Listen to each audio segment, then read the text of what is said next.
You have agency when you're at Hampshire College. This is like entirely built by a community for a community.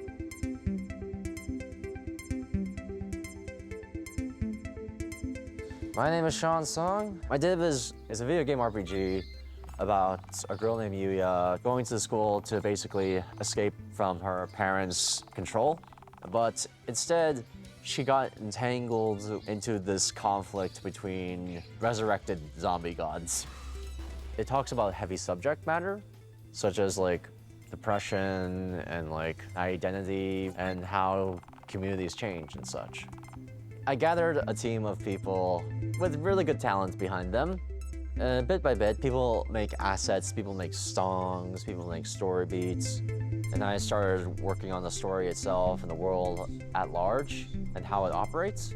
I slowly pick up every type of professional skill I can think of, whether it's coding, writing, arts. To me, I just wanted to create something that I wish to create, actually, every single day. I don't want some professor in some college telling me like, oh, do X, Y, and Z, and then hope you learn something. To me, it's more or less all about experimentation and moving things forward.